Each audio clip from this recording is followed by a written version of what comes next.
This material has been reproduced and communicated to you by or on behalf of Deakin University in accordance with Section 113P of the Copyright Act 1968. The material in this communication may be subject to copyright under the Act. Any further reproduction or communication of this material by you may be the subject of copyright protection under the Act. Do not remove this notice.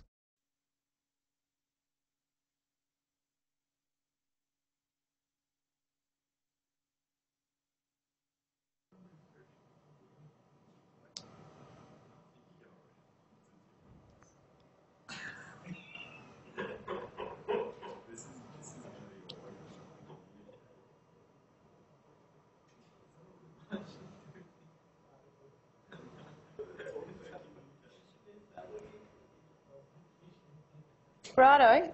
Well, the recording has started, so I guess we'll start as well. Thanks, everyone, for coming.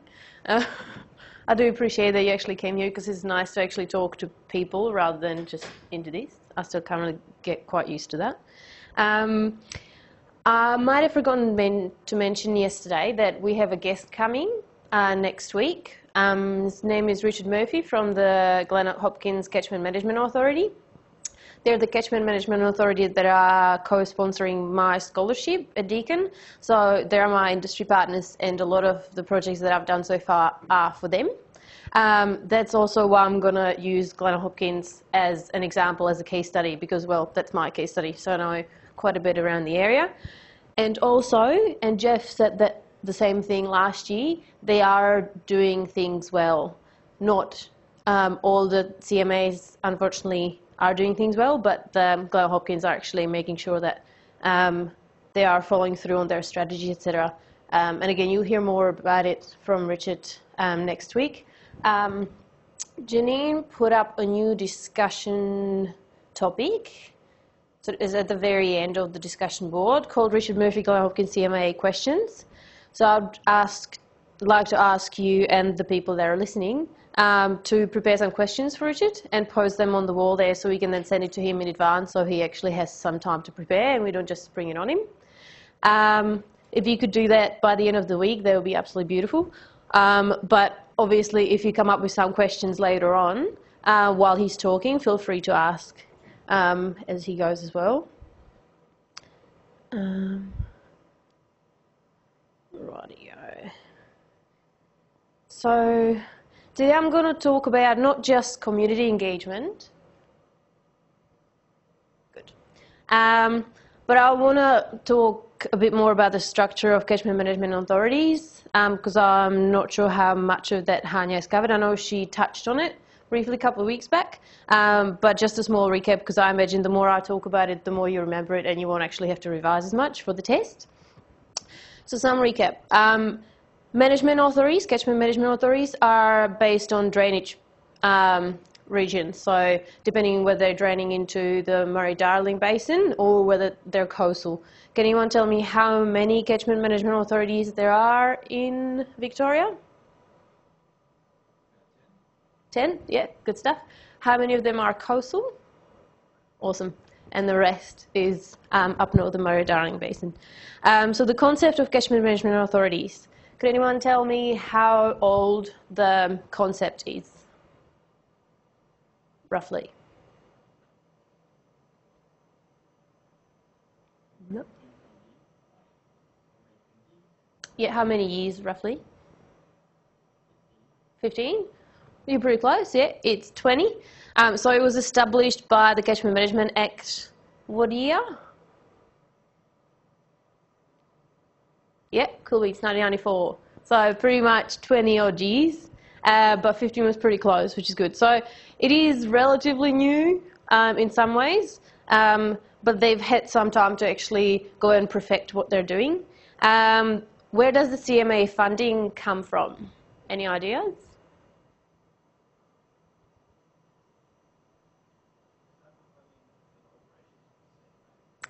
Yeah, and projects, just anything that the CMA does.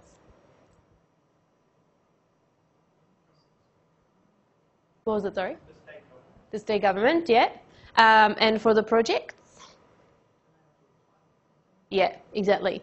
So it's based on grants and they have to compete for them with other CMAs. And then range of issues. So can anyone tell me any issues that the CMA might tackle? Yeah, I'm going to make you talk to me a lot today. So, you know, there's only, what, 2, 4, 6, 7 of you. So, yeah.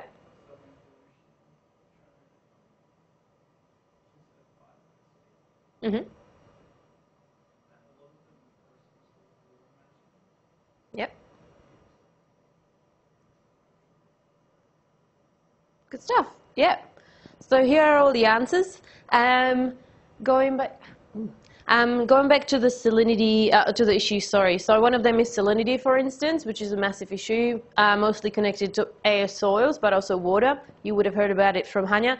You're also going to learn a bit more about it in the next practicals, because we're looking at salinity risk around the catchment area, the Glenelg Hopkins catchment again.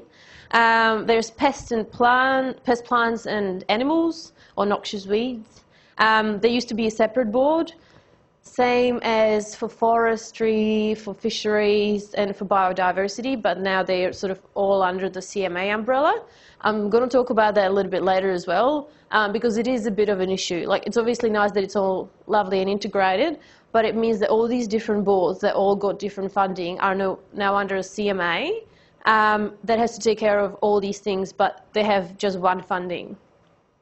So the money is obviously restricted, and that means that also the stuff that they actually can achieve is restricted. There's land management, waterways, importantly also regional development and natural resource management. So I'm going to probably say that about 3 or 4 times today. Triple bottom line of the sustainable development.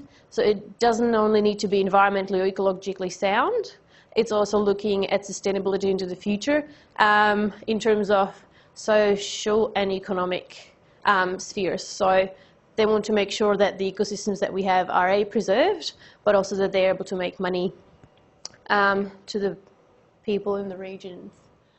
So these are all the CMAs and their links if you want to go and have a look. And as I said, the Glenelg Hopkins is highlighted because that's the case study that I'm going to use today. Now the Act, as we said, it was put in place in 1994, and it basically talks about decentralisation through regional catchment strategies.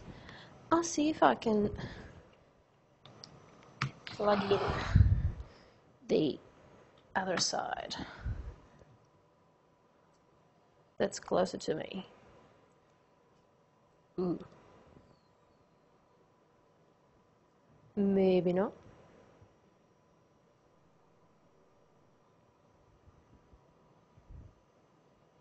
Come on.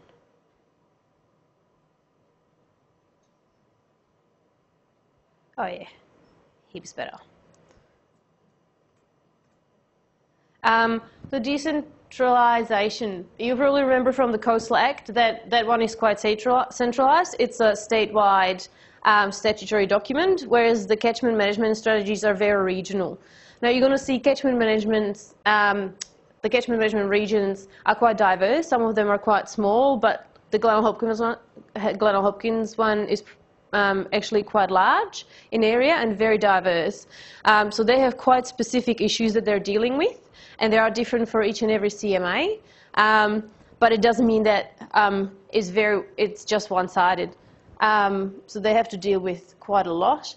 Again, unlike the coastal strategy, they're not a statutory document, so they're not actually in the Act. The CMAs don't really have to produce any strategies, and they're not enforceable by law. And the document brings a range of aspects that used to be separate under the CMA responsibility. So as I said, different CMAs are actually competing for funding. They have different responsibilities. Then we have the council, which I'm pretty sure Hanya mentioned as well. It's a government's advisory body. It has pretty much nothing to do with the CMAs. It's separate to them, but is looking at integrating the catchment management strategy statewide. They have a vision as well. Their vision is that Victoria will have healthy rivers flowing through ecologically sustainable and productive catchments. So again, the triple bottom line of sustainable development. Don't only have to be ecologically sustainable, but also productive. So you've probably heard a million times about the problem of skilled migration from rural and regional areas of Victoria or any other state, and concentration of all the workers and all the jobs around metropolitan areas like Melbourne. Well, that's one of the issues. And for regional and rural areas, agriculture is the driving force of the local economies.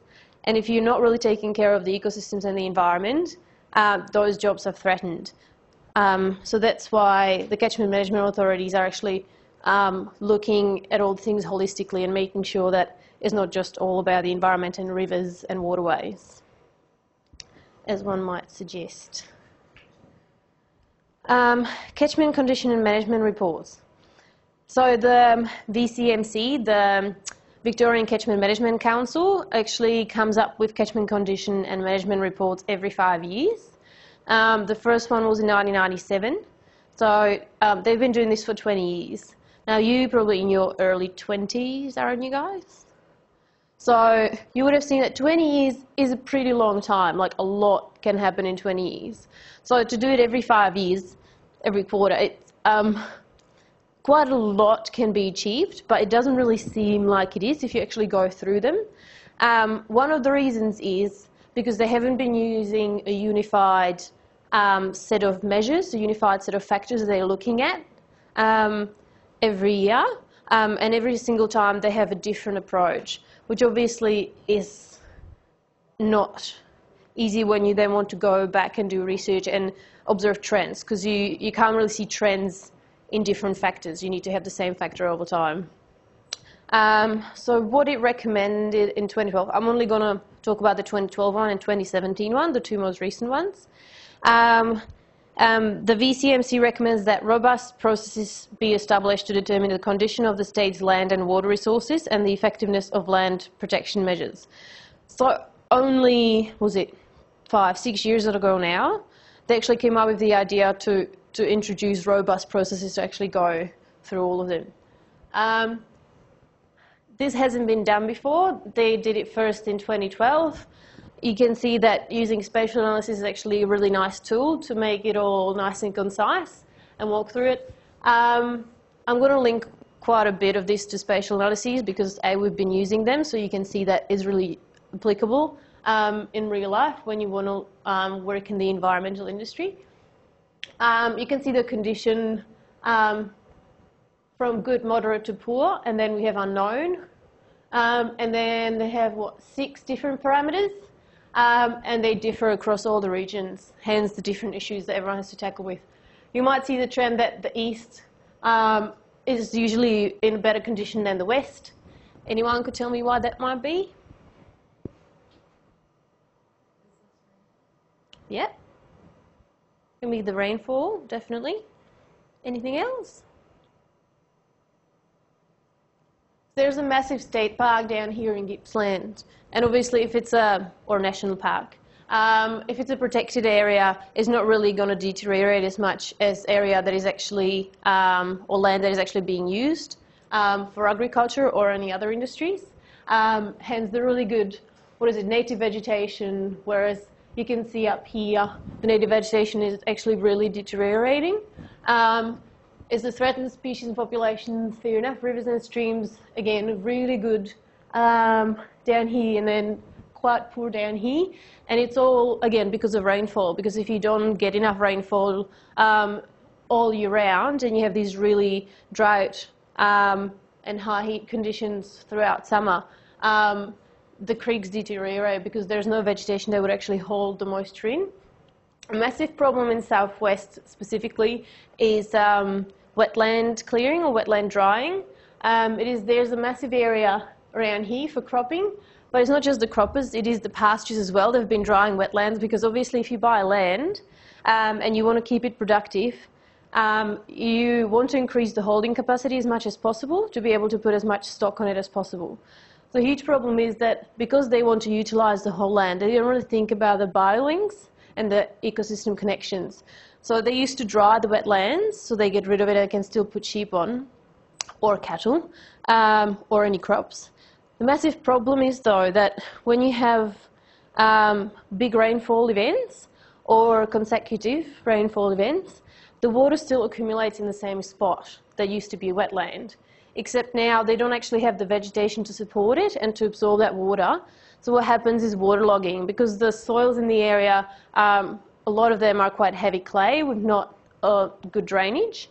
And if it's not the topsoil, it can be the sort of B horizon that has really heavy clays in it, which is why it stays waterlogged, and you end up with your stock standing in water for months at a time, which is obviously not ideal because that introduces diseases, etc. And it's the exact same thing for your crops. That's exactly how, for instance, chickpeas hate standing in water. Same with any sort of lupins like faba beans or lentils, they just hate standing in water.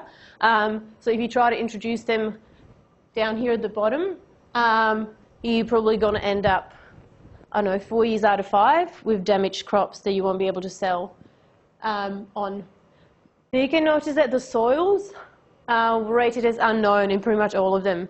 Can anyone give me a guess why the soils would be unknown all across Victoria? What was that, sorry? Yeah. Yeah, but it's hard. Why is it hard?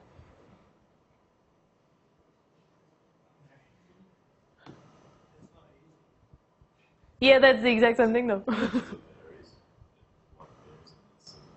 Yeah.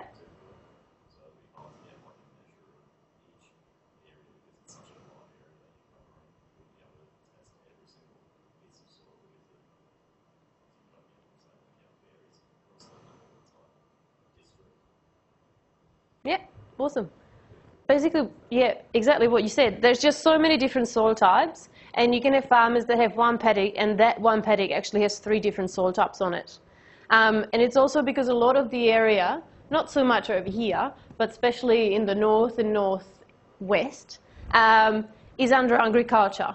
And that means that they're actually doing stuff to the soil continuously. And I'm not just saying improving like fertilizer and lime and whatnot. It's also just the erosion. And for instance, the Australian native animals, none of them have hoofs. So introducing cattle and sheep, you have massive soil compaction that the environment didn't have to deal with. Well, not a couple of years back, but back in the day when it was largely untouched. So that is under massive stress. And as you said, you need an awful lot of money and resources to go into the field and actually assess the soil situation.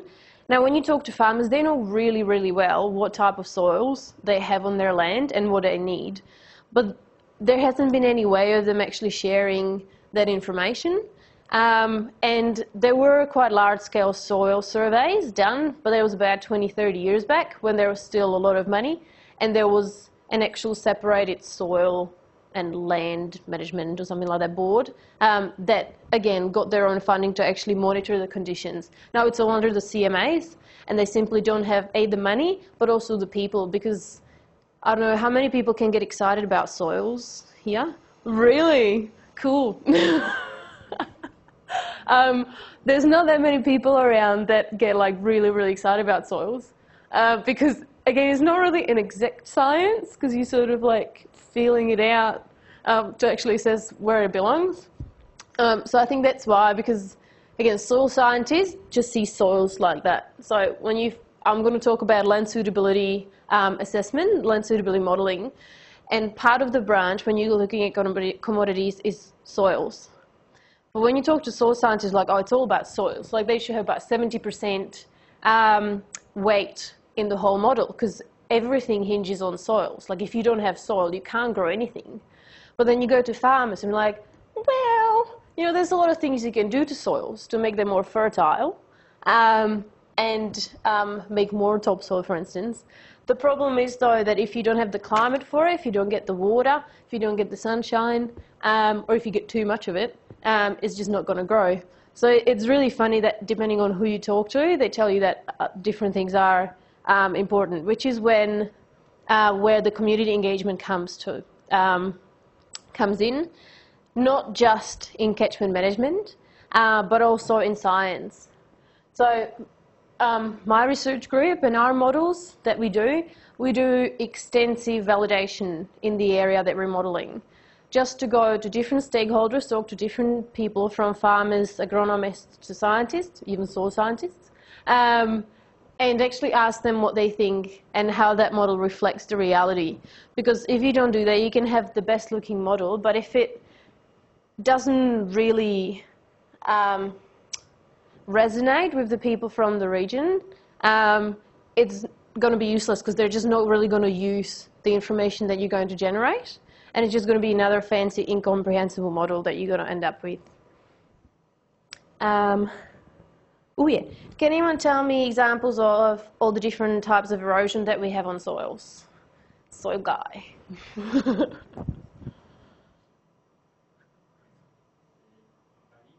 Yeah? Good stuff. Mm-hmm. What was it, sorry? Oh yes, yep.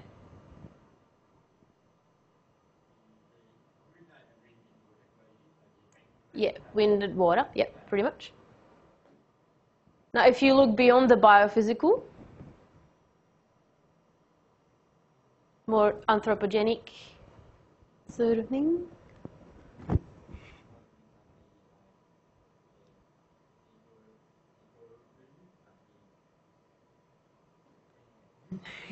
So I mentioned one, there was the soil compaction. If you have really intense agriculture, and if you have, obviously Victoria is not Queensland. So in Queensland you can have 15,000 hectare size properties, too easy, and you can actually spread out the animals on it. Whereas here, because the land value is so high, you really want to make sure, especially if you have like dairy or something, you really want to make sure that you utilise every single square metre of your property. So that's why they try to, not all of them, obviously there's some really good, responsible, sustainable thinking farmers out there, but some of them are just trying to cram as many cows in stock as possible. One huge problem that I came across in my region again, Glenelg Hopkins, but it is across Gippsland as well, is that some of the historically family properties and small properties are being bought up by international or multinational companies. Obviously you're going to have to ask yourselves, well, they're not really Australian, do they actually have to live here? How much are they going to invest into making their processes sustainable in the future? Are they just going to swoop in and put a whole lot of stock in and get it for a cheaper price but really good quality, and then once the land is degraded they're just going to take off and go somewhere else? Or because they have money and they have brilliant technologies that they can bring in, are they going to make it more sustainable? Are they actually going to invest the money that now Australian farmers or the Australian government doesn't have to put into the agriculture? It can go sort of either way, so it is a space to watch if you're interested in land use in the future. Because on one hand, people are not very happy about international companies buying up Australian land. Now, there's still Great Britain that actually owns a whole lot of agricultural land that no one really cares about because it's Great Britain and they're like family and is the Queen. So everyone's like, well, that's fine. But then you obviously have other, especially Asian countries that are coming in, and everyone's like, ooh, you know. It's like, we're not sure we want to really buy them all our land. But the fact is, they have the money and they have the technologies to invest in the agricultural development, and they do have the potential to actually raise those rural and regional areas and create more jobs. And from my perspective, that's an area that Australian government is currently lacking in. They're all about jobs and growth, but it all seems to be concentrated around metropolitan areas, and then the rural ones are sort of, you know, they're always stuck in the 90s anyway, or 60s or wherever. So there are seeming that it's like, well, everything goes slower in the country, so they sort of don't mind to develop a bit slower. But the fact is that I could really use some of the money and some of the push. There are some huge investments in infrastructure. I'm going to talk about it a little bit later as well, because creating, for instance, the land use that we did yesterday, we were basically assessing the potential of groundwater to support horticulture. Is that correct? Did everyone get the message out of the maps? Yeah? Awesome. So we were looking at that, and you can see that there wasn't a whole lot of agriculture around Glenelg Hopkins, horticulture, sorry. But there is enough groundwater in the south to actually support that. And there are some great revenues that you can get from horticulture. The massive issue that the communities have is that it's so far from Melbourne, and Melbourne has the most amount of people. So the market's here, but the production will be all over here. Now, how do you get it there? I don't know, has anyone been to South West before? Yeah? What do you think about the roads? Yeah, they're so bad. Like, even from Wimmera and the Horsham area, there's trucks upon trucks driving down to Portland and Port Fairy and shipping stuff to Melbourne, shipping them all over the place, really. But the roads they're on, like there's one single lane, not even two lanes, single lane road, and there's this massive, gigantic truck, and right next to it is a bus taking kids to school. Like, it's insane. I was scared for my life in a massive Ford Ranger.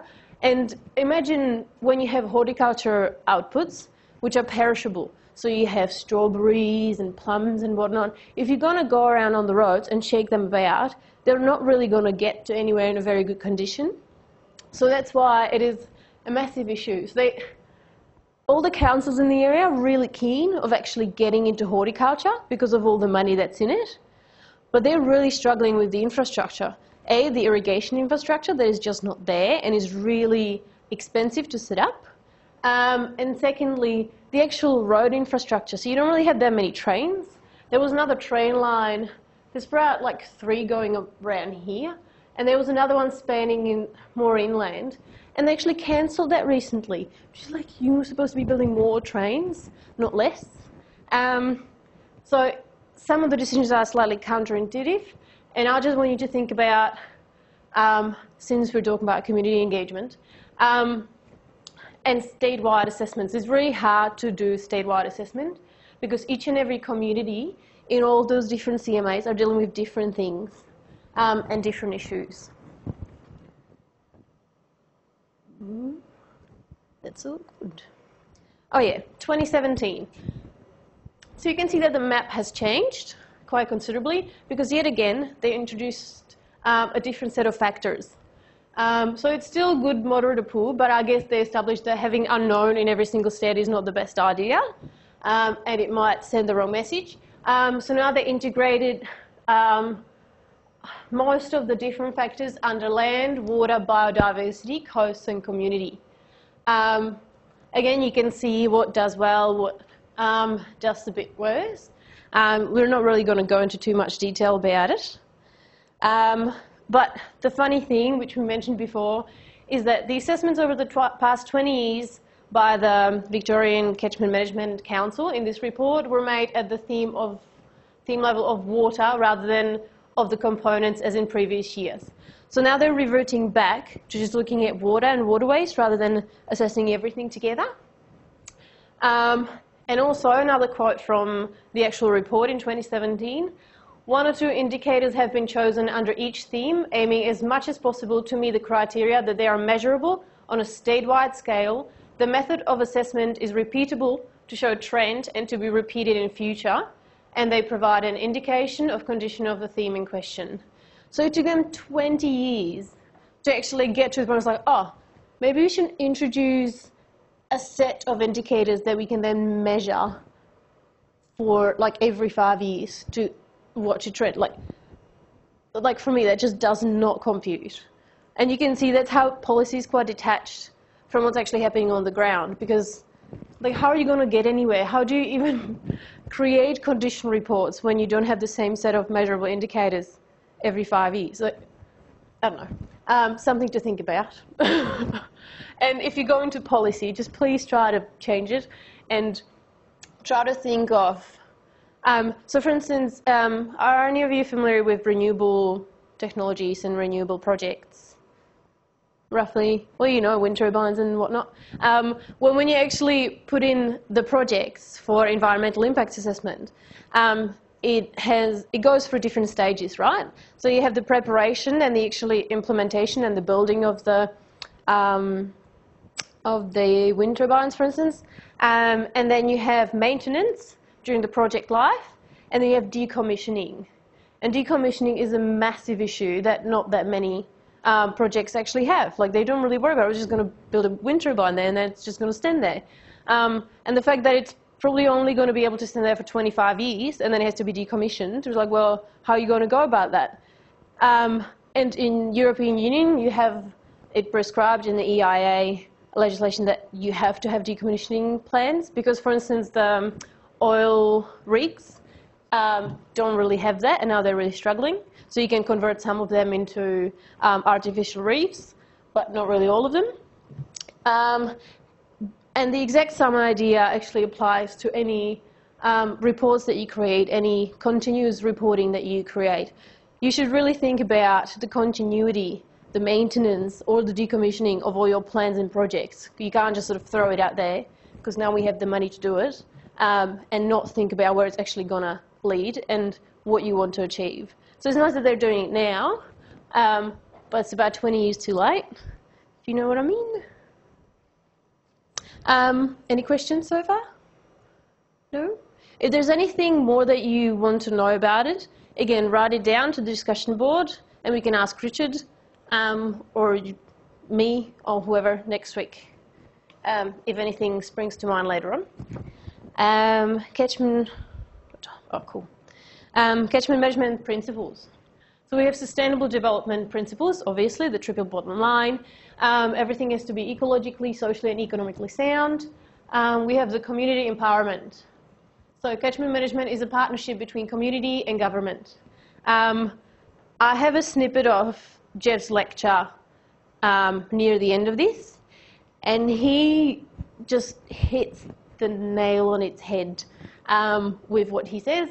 So I'm not really going to go into it now. Stick around for the second half of the lecture, and you're going to learn more about the discontinuities that you actually face with the interaction between communities and government. Integrated management, well, that's why we're here, actually. Targeted investment. So again, it is really hard because you have all these different grants that everyone is applying for, which is why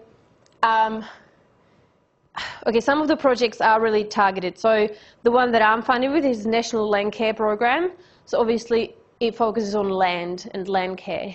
But there are other ones that are really overarching, and is not the best thing really, because another thing that we're going to talk about is, there's one right next to it, accountability. So you really have to be, even if you CMA and you roll out this project, you really have to be accountable to deliver what you promised at the beginning of the project, because you got the money for it. And then administrative efficiency. Speaking of administration, this will be something that Richard will talk about a bit more, because he actually works in the CMA. But basically, the board, or the structure of the CMA comprises of board members. So they're responsible for the ins and outs for the actual overall management, setting all the priorities, and evaluating the outcomes. And then there's implementation committees. So my project as well, I have my own steering committee of some of the stakeholders in the region, and they're trying to steer me in different directions as I go. And every single project that the CMA takes on has that committee. And it doesn't necessarily mean that they're all from the CMA. It can be local councils, it can be agronomists, it can be scientists, it can be anyone who's actually valuable to sit in and who can put their 2 cents in, actually have a valuable input for any of the projects. And then obviously staff. Now there's 2 sets of staff. There's one, as Stuart was mentioning, so there's operational costs, the day-to-day costs of actually having staff on and the running of the CMA. But there's also a project-related costs or expenses. So when you have a project, they don't always have the capacity within their current staff to carry out that project, so they hire more staff just for the duration of the project. And those expenses usually come from the project funds to then find the new scientists or GI specialists or graduates or anyone else. The purpose of the CMA strategy. Rightio. Oh yeah, regional catchment strategies. So as we said before, well, what's your name? Sorry, I should learn your names because there's not that many of you now. So yeah, Luke. So as Luke said, we have 10 catchment management authorities, which means that we have how many regional catchment strategies? Trick question. 10, bingo. So every single catchment management authority has their own strategy. And they have the regional catchment strategy, which is the overarching one, but then each catchment management authority creates their own strategies for climate change, for biodiversity, for land health, for soil health. They have all these different sort of subcategories, and they create strategies and implementation strategies, more importantly, to deal with the issues separately. There are CSC's overarching strategic framework for action. So really what they should focus on is action. So not only create a strategy and then not follow through, but exactly how do you actually achieve it? Under every goal are the actions and the strategies and implementation plans. The catchment management is defined in the Act as the coordinated management of land and water resources using catchments as basis. But that doesn't mean that they don't really span into the marine world. So you would have seen in the coastal that coastal is all about coastal, like it's all about marine. Whereas catchment management authorities, some of them, especially Glenelg Hopkins one, actually look at how the land use that they have in their catchment influences the marine habitats and coastal habitats that the catchment actually drains into. So you can see, marine component. Focus on catchment-based risks to marine natural assets. Again, in the southwest, there's a massive emphasis. They're one of the only catchment management authorities. I'm just going to keep saying CMAs because it's shorter. They're one of the only CMAs that actually did an extensive assessment of their marine habitats to map what they should actually protect. Most of the CMAs don't really care that much about it. The top 5 don't really need to, northern 5, but the southern one should really focus on it a little bit more. Because if you don't really integrate all the managements, you're not really going to get anywhere. Awesome. Our catchments are communities. So this was developed by DELB. I don't think I can tell you what it stands for. It's the Department of Economy, something else, work and something else. Basically, it's the economic development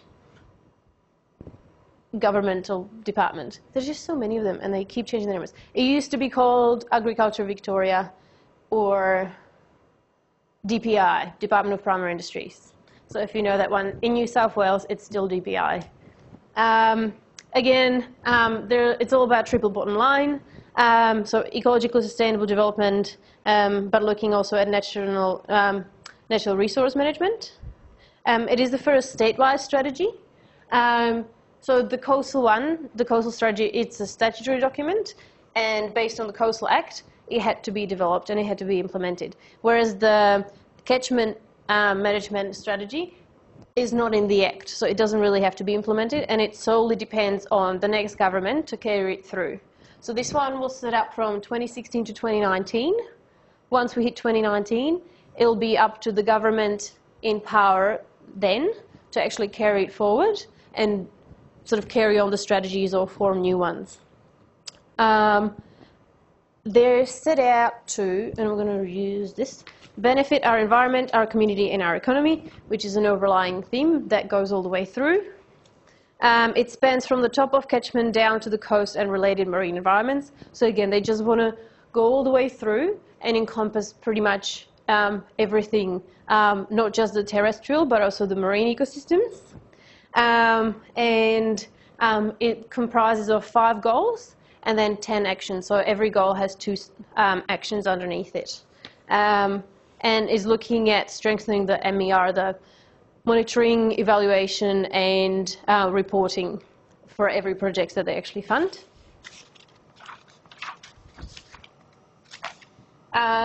Here's the vision. I'm not going to repeat that. You can probably guess what that would be. It's all about collaboration and community engagement. And these are all the goals. We're going to go through them one by one. But we have 2 minutes. Do you want to, because the second part is not really that long, do you just want to work through the break and just keep going and go home earlier? Yeah, cool. Very nice. So let's go through the goals. Oh yeah, this is the link. Again, if you're interested, I'll put this online so you can have a read. It's about, there's either 55 or 155 pages. I've read so many reports lately that I'm not quite sure. But you can just cherry pick whatever you're interested in. So goal 1. Effective community engagement in catchment management. You have all the separate actions, which is fair enough. Basically, it's about diversifying the community representation. So, I don't know, is anyone from the country, or have you just sort of driven through the country? You from where are you from? What was it, sorry? Oh, yeah, very nice. So you probably know agriculture areas, you have all these farmers, and most people say, like, well, Australian farmer, it's like the Anglo-Saxon, middle-aged, weathered farmer, probably cattle or something, like cropping is not really that huge. And they're really looking at diversifying and recognising that it's not really what it's all about anymore. And yeah, sure, a lot of these farmers have been doing it for a very long time, and the lucky ones have managed to accumulate a whole lot of assets, doing it very well. And now, in face of, for instance, climate change, which is what I'm going to touch on in a couple of minutes,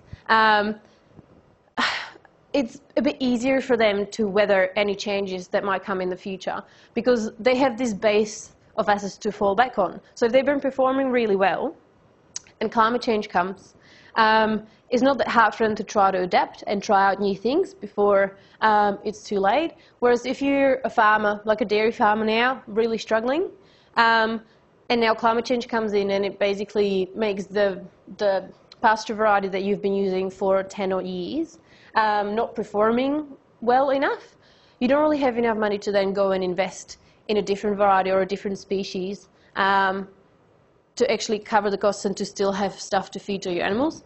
Again, I might be getting a bit too ahead of myself because I'm going to talk about it with the maps that I've done. But just to give you an inkling that the diversity is not just you know, that there's like newcomers and foreigners coming in and all that. It's just recognising that it's not as well-established farmers versus new coming farmers. It's well-established farmers with money and then struggling well-established farmers with less money. It is also about the fact that some of them are women.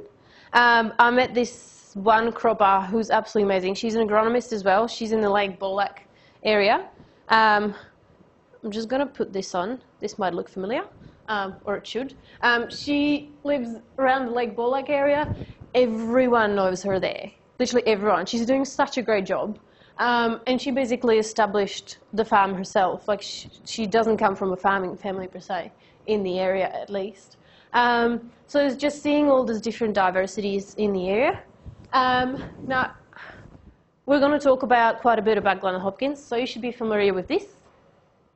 You can see that a whole lot of area up north is cropping, and then the south is, or southwest to northwest, it's all pastures. So there's a quite clear distinction. It changes year to year a little bit with crop rotation, but that's kind of besides the point, because this image is ingrained in every farmer that's actually in the area. This is the cropping area. This is basically sheep and cattle. This is dairy. That's like, it's the gospel. It's always been like this and it always will be. And there's very little amount of people that actually acknowledge that that might change. This is just a rainfall overlay. So you might not...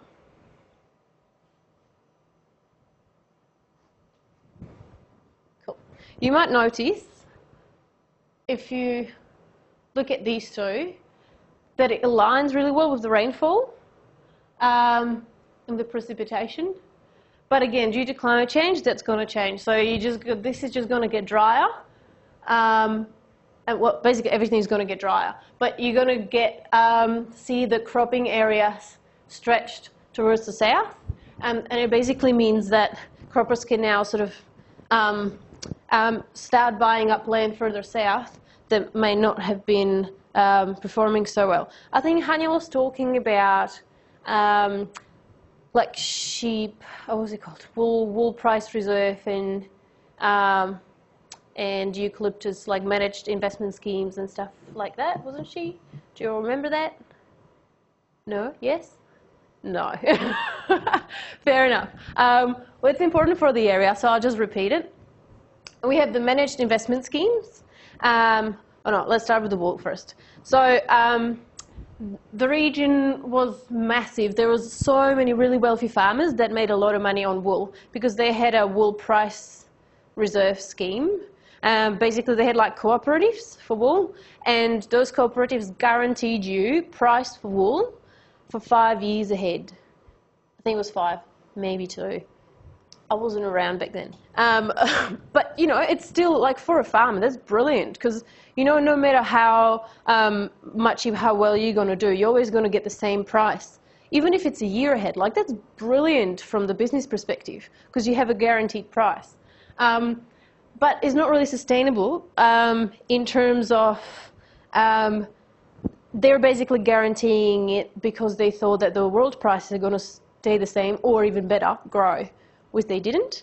And in the 80s, the wool price is plummeted, and so did the wool price reserve. So they bought up all this wool because obviously it's the same in European Union. Like once you subsidise something in any form of subsidy, the farmers are just creating more and more and more because it's a great source of income. So they had all this wool that they didn't know what to do with and they couldn't really pay for it. So it all just completely got dissolved. Government, I think, had to step in. But still, there were quite a lot of farmers that then found themselves like, well, what am I going to do next? I can't really do wool anymore. So they were trying to branch out and either just do lambs or rams for meat or go to cattle or dairy further south. And then we had the managed investment schemes. It was in the 90s, there was a massive gap in hardwood production in Australia. So what the government came up with is like, well, we're just going to create a managed investment scheme. So whoever goes into the industry and starts growing hardwood plantations, which are blue gums, over here because they grow really fast, we're going to, I think they didn't have to pay taxes anyway, and they had like really good investment or sort of loan, what's the word, conditions with the banks. So they said like everyone wanted to go in because it seemed like a really good business for really good money, but obviously there's just such a huge upfront cost for establishing a plantation. And it was the same because they tend to do it sort of further south. So what happened, all the really rich dairy country, which is beautiful, really fruitful land, also really expensive. Everyone just started buying them up.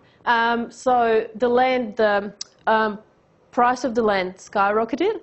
So people that didn't want to do plantations couldn't really afford it anymore.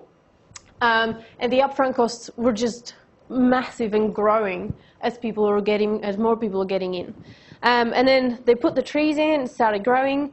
And then about 5 to 8 years later, when the trees were probably only about this high, it was 2008. So the world financial crisis happened. And the banks were like, well, you know, we gave you all this money, but we kind of need it back. And the people were like, well, like, trees are this high, like, we can't harvest. Like, there's literally nothing. They didn't have any product to sell. They just had nothing. So they all had to fold. Some of them were bought up by international companies, usually from US or Canada. And some of them just went completely bankrupt and just left the land, and that's it. Now they're finally harvesting the trees, which is, on one hand, good. On the other hand, it just created massive issues in the region, not only because a lot of people went bust, but also, and I'm pretty sure that Hanya would have mentioned that, it changed the water table, and it also changed the soil acidity because the fall from eucalyptus trees obviously is making the soil less fertile and way more acidic. So there are some huge issues in the region that the farmers still have to deal with. It costs about, I don't want to make it up, but it's a lot of money. I think it was about $2,000 per hectare to convert it from a plantation into viable, well, not viable, just agricultural land that you can sow something into. And then you still need to lime it and adjust the sodicity and everything. It's crazy amount of money per hectare just to revert it back to actual cropping, or usually cropping wouldn't grow there, so probably pasture-based agriculture. So there's still not that many people that are keen. Koalas are loving it because they're real like blue gums, but that's about the only thing. So looking at all of these different strategies, really, if one policy isn't very well communicating with the other one, or if they're not aligned, it's really hard to achieve anything. So on one hand, they're all about integration, but then they have policies that just don't go together. Like they're just contradictory, and they, again, don't think about the downfall. They don't think about the maintenance or the decommissioning of any of the projects. There was rain. Oops. Oh. Come on. Oh, yes. Perennial ryegrass. It's one of the pasture species, perennial, so it's not an annual. You don't have to sow it in every year, if you're lucky. Or you shouldn't. It should grow for about 5 to 7 years. Obviously, it grows most during winter, spring and autumn, and then during the summer, sort of really dry, hot seasons, sort of reverts, and the farmers historically have been reliant on silage. You can see a really clear distinction in the region yet again. So the perennial ryegrass suitability, land suitability, is best down here in the south, and then up north, when it's too dry, it just doesn't really want to grow.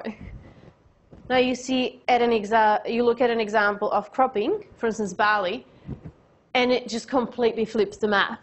And that's the amazing thing. So it really all relies on mostly climate, mostly rainfall, but you can also see that the farmers are getting it right. Like that's the land suitability, and that's actually where they're growing stuff. As I mentioned before though, not all the things stay the same, and we're going to talk about it in not the next, but the one after. The lecture on sort of future of integration and catchment management and whatnot. I'm not saying everything's going to change, but climate change is definitely going to change quite a few things. And when you see perennial ryegrass, this is the baseline in 1960 to 1990. Then you go to 2030, 2050, 2070. So you can see the massive difference, oopsies, in the suitability. And it just shrinks and shrinks and shrinks. And so 1960-1990 is the baseline. It is 2018 now. So it looks more,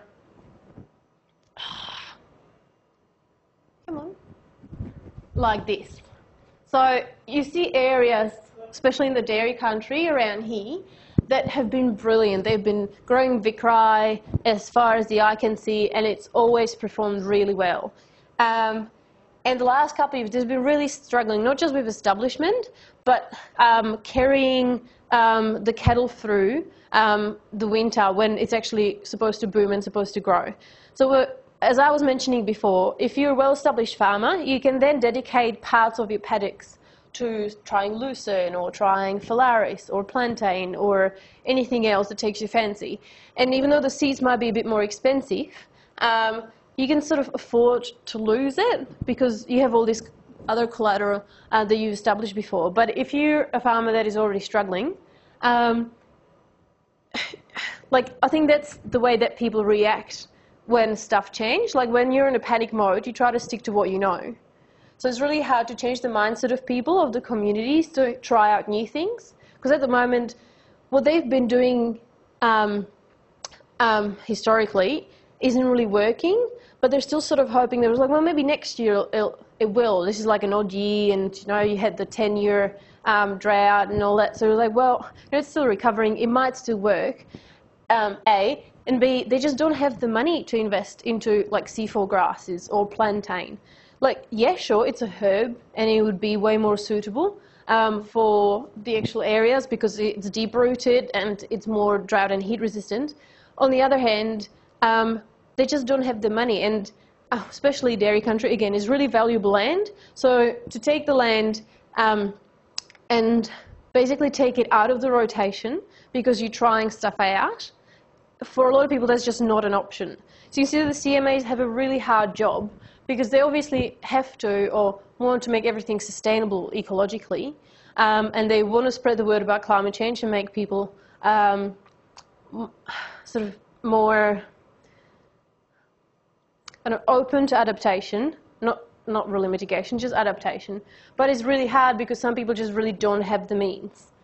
So when they're talking about diversity in diverse communities, it's really important to have that in mind as well. No.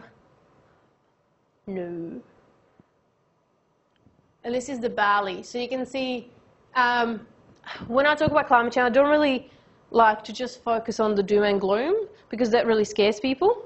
So you can see the ryegrass is pretty doom and gloom, but then you look at barley as a representative of cropping, and it's doing really well into the future.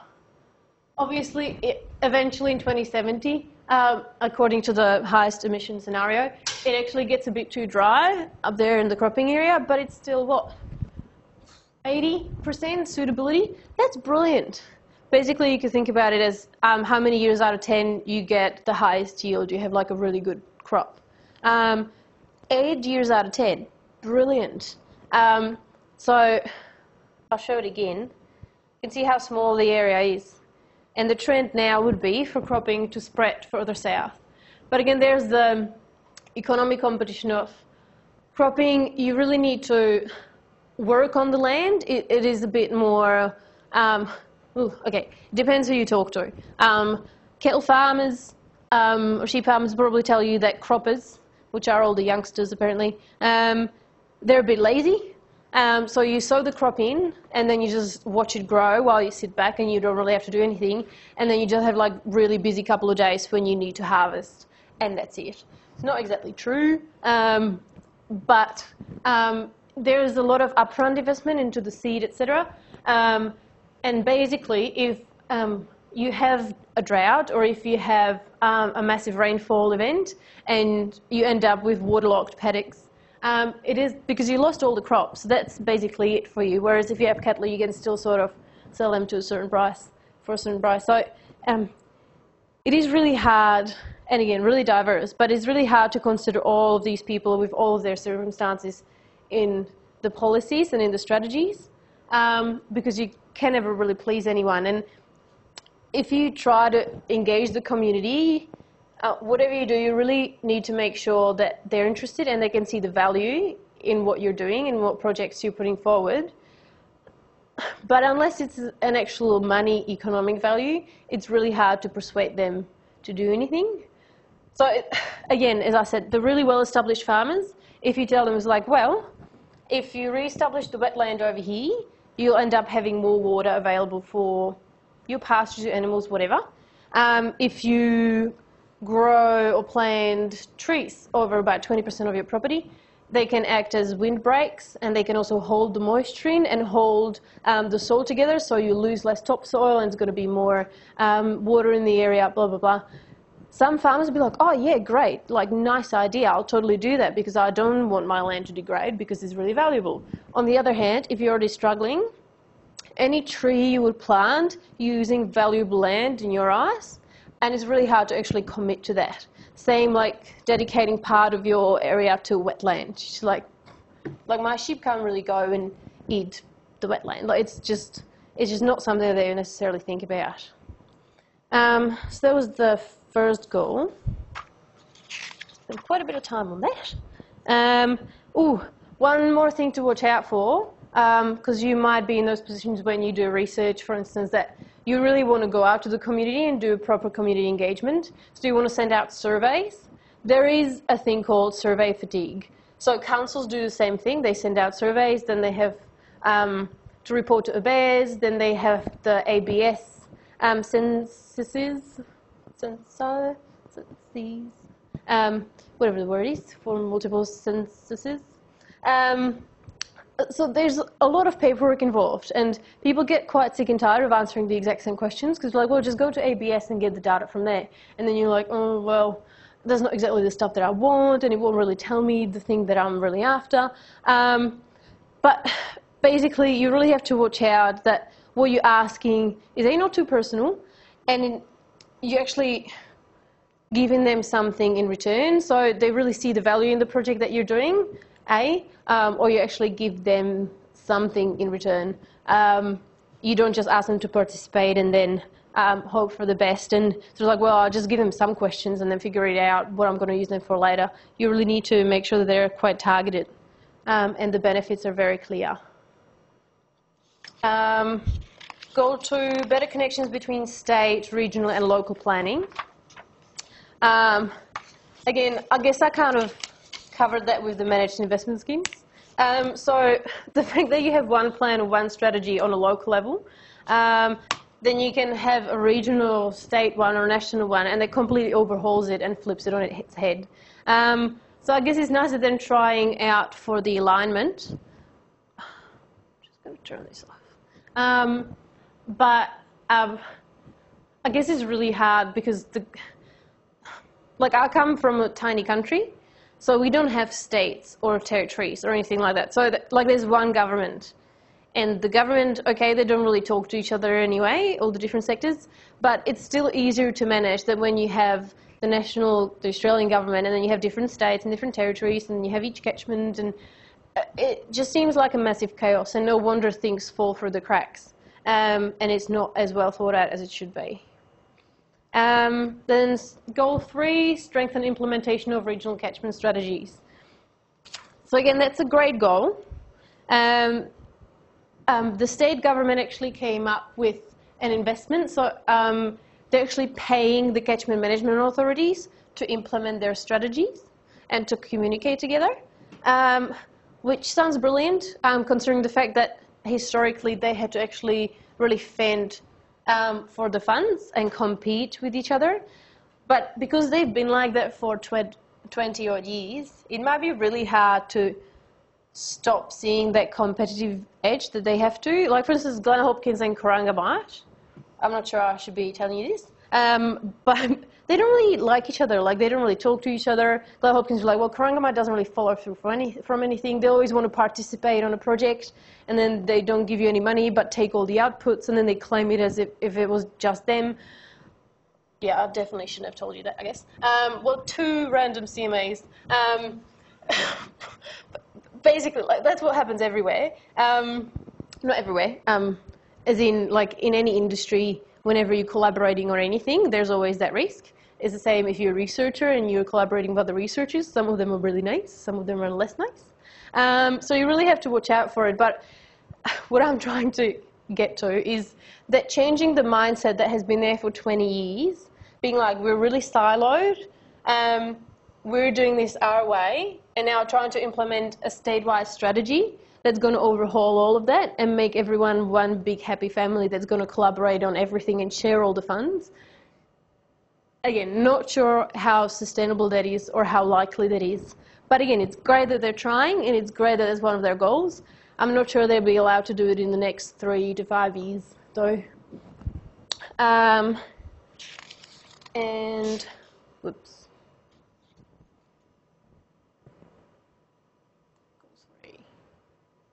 Goal 4, clear roles, strengthen accountability and coordination.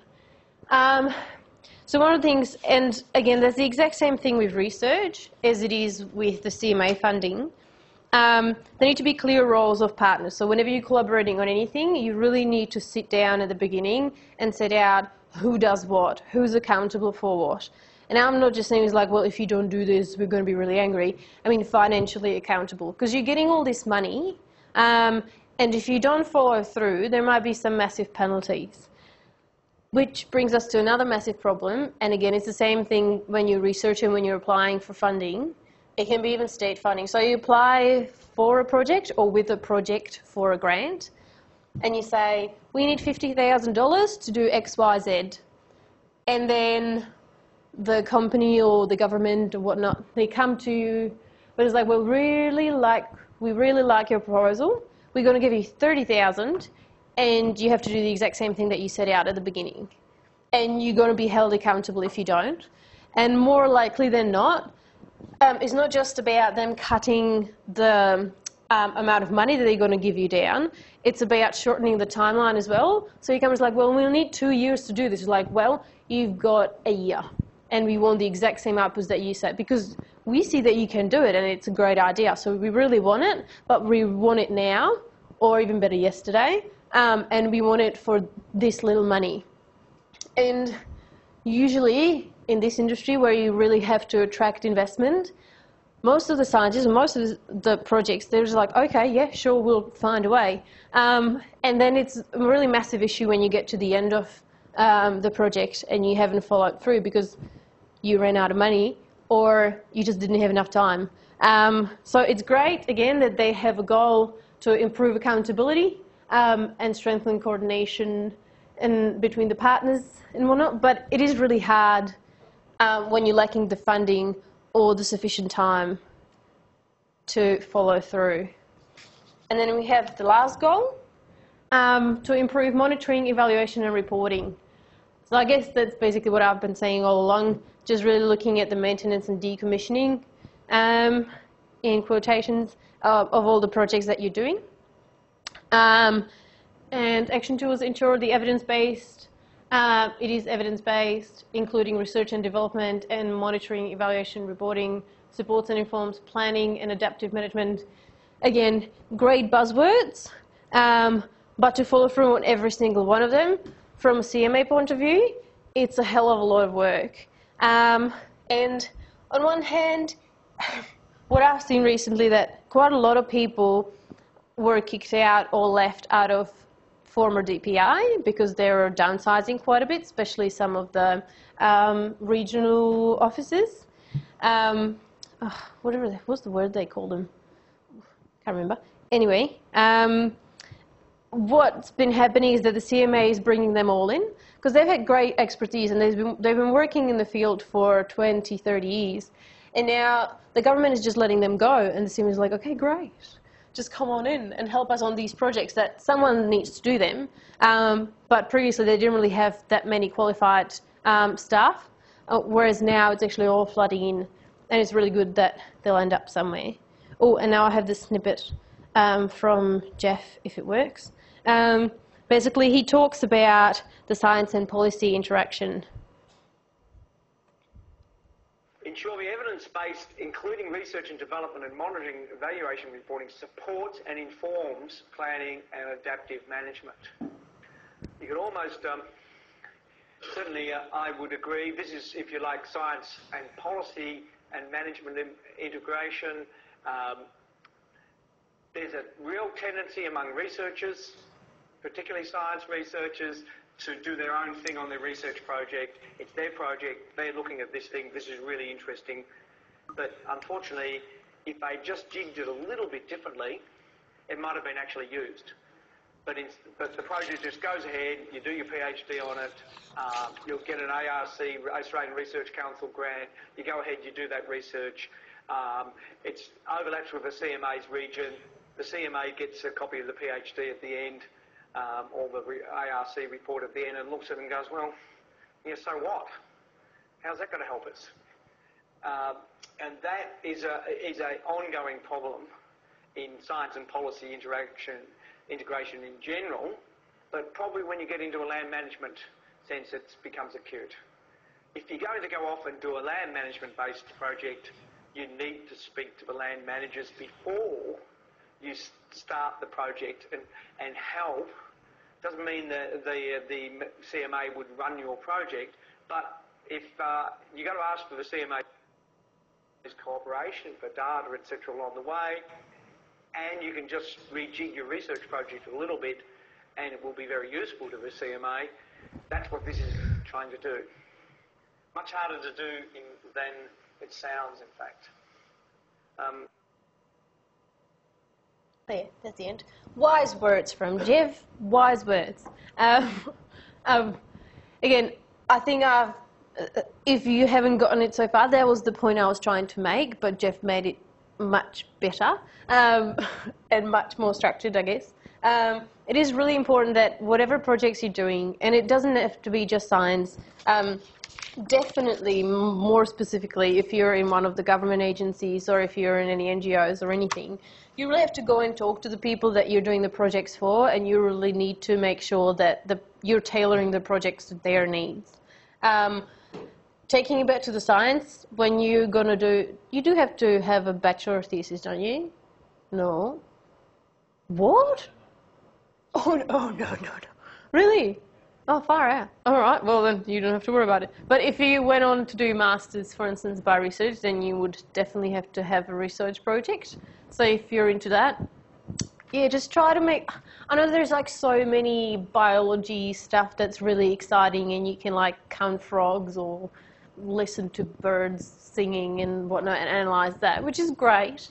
And you might get heaps of publications in really top-rated journals, and that's also great because the university is probably going to really congratulate you for it and probably give you a grant to do some more bird listening. But what I'm trying to get at, if you want to have anything to do with people, just really make sure that you're doing it for them and not just to get published in a journal. And from my own experience, it is really hard because that's how the universities, that's how academia is designed now. Like you just need to publish. And you just need to have really nice quantitative outputs, and it has to be like really hardcore science stuff. Whereas doing projects like these, there's a massive amount of work that you're doing which is more social science than not. Because you're looking at economics and you need to suss the people out, and even the expert input into your models, if you're doing not just spatial modelling but any modelling, is really valuable, and it can save you heaps of time in creating those models. But it also introduces a massive amount of uncertainty, which is fair enough. But the only thing you have to do is acknowledge that. It's like there's uncertainty that comes in with expert opinions. Or expert input into models. And yeah, if you're a hardcore modeler, you might just look down your nose on those models. But the truth is they're much more true to the actual situation in the model area that you're doing than your super duper extremely mathematical model can ever be, because computers still can't really justify reasoning. And truth be told, even land use, that's all human reasoning. And it's all the resources, not just the land capability. It is the management that you use. It is the money, the monetary resources that you have at your disposal.